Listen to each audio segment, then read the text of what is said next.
L'objectif de ce CRD de ce matin, on l'a dit tout à l'heure, c'est vraiment de partager le concept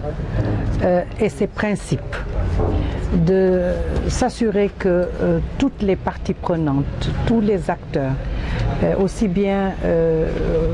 toutes les autorités également, sanitaires et administratives, sont bien imprégnés et informés sur le schéma de distribution actuel qui est mis en œuvre concernant les médicaments et produits essentiels dénommés YEXINA. YEXINA est une innovation de taille parce qu'il devrait nous permettre tous de pouvoir améliorer non seulement la disponibilité, mais également l'accessibilité géographique et également financière des médicaments essentiels sur l'ensemble du territoire grâce à une distribution de proximité et à un partenariat public-privé. Ça fait 1 an que ce concept a été mis en exécution, mais des contraintes ont été soulevées au cours de ce CRD. Oui, il faut savoir que c'est un schéma, un processus dynamique et qui est en maturation. La transformation d'une chaîne d'approvisionnement, le médecin-chef de région l'a dit tout à l'heure, est un processus complexe qui ne peut pas se faire en un jour. Il y a certainement des arrangements et un recadrage qui va se faire au fur et à mesure de sa mise en œuvre. Mais ce qu'il faut dire, c'est que les premiers résultats que nous venons de partager vraiment augurent d'un grand succès de cette stratégie et d'un impact certain sur le succès de la couverture maladie universelle, qui est un programme phare de chef de l'État. Et qu'est-ce qui explique un peu peut-être cette incompréhension entre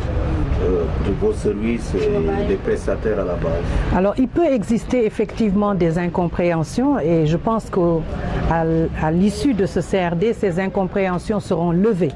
parce qu'ils sont liés très souvent à peut-être un manque de maîtrise de la mise en œuvre du schéma à chaque niveau. Vous savez que dans ce schéma, on met plusieurs acteurs ensemble, mais tout doit se faire dans une dynamique cohérente. Lorsqu'il y a un maillon de la chaîne qui connaît des dysfonctionnements, c'est toute la chaîne qui est complètement perturbée. Donc c'est important que chaque acteur sache exactement quelle est sa tâche et puisse l'accomplir véritablement de la manière la plus parfaite possible. Impliquer un peu les retards dans les paiements, la CMI ou la PNA? Alors là, vraiment, pour nous, je pense qu'il faut s'adresser aux structures sanitaires. Nos clients sont les structures sanitaires. C'est un plaidoyer que nous faisons. Tout comme nous disons que sans produit, il n'y a pas de programme, sans ressources, il n'y a pas de produit. Il faut que nous continuions à savoir que ce schéma repose entièrement sur la mutualisation des moyens. Il faut absolument donc que chacun respecte les engagements des parties pour le succès de ce schéma de distribution. waaw ndaje bi wax dëgg yàlla ñëpp war nañ ko rafetlu te médecin chef de région wax na ko léegi gouverneur itam ndaje bi bu ngeen gisee mu am dafa fekk lu toll nii nga xam ne mooy concerné garab yi ak fi nga xam ne foofu la war a egg ci pyramide système de santé bi ñu ñëwoon fii nag fexe ba waxtaan ak askan bi waxtaan ak représentants yi ak acteurs yi ak autorités yi ci lu jëm ci YEXINA mën leen expliquer li nga xam ne moom la ñu jublu yan mooy objectif YEXINA bu ñu sañoon nag tey ni ko turam waxee garab yi nga xam ne moom la askan bi soxla ñu mën cee jot fa ñu nekk ak fa ñu mën a nekk ci loolu nag la ñu jublu du ñàkk nag mu am tuuti rëq-rëq te loolu moo tax ñuy toog di waxtaan tey weccoo xalaat fexe ba nga xam ne pharmacie nationale d'approvisionnement acteurs yi nga xam ne ñun ñëpp ñoo bokk système de santé yi ñu ànd waxtaan déggoo seet li nga xam ne war nañ koo defar ak li nga xam ne moom baax na ñu màggal ko ñu yokk ko loolu yëpp pour fexe ba askan bi nga xam ne ñoo ñuy xaar ñu mën a jot ci seen garab waxtu buñ ko soxlaa. Est-ce que bi les concepts def na ay jéego?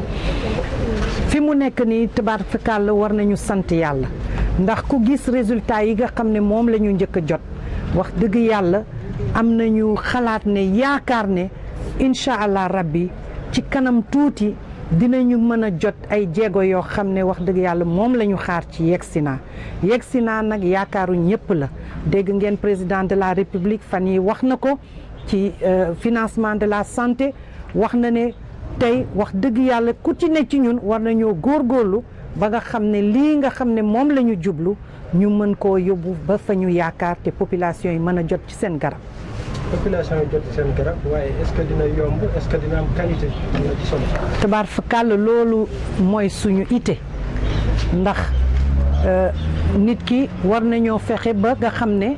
garab yi nga xam ne moom la ñuy jël di ko jënd bitim réew di ko indi ñu fexe ba nga xam ne ay garab qualité la te xam ngeen ne Sénégal am nañu li ñuy woye un système d'assurance qualité ba nga xam ne garab goo xam ne mu ngi dugg fii te jaar ci nga xam ne fi mu war a jaar fokk dañuy am autorisation de mise sur le marché kon loolu bu ci kenn xalaat dara lépp loo xam ne mu ngi ci secteur privé conventionnel wala ci secteur public jaaree ci PNA loolu garab yoo xam ne garab yu baax la te incha allah rabbi ku ci nekk da nga mën a jot ci sa garab waxtu boo ko soxlaa te ñu yomb macha allah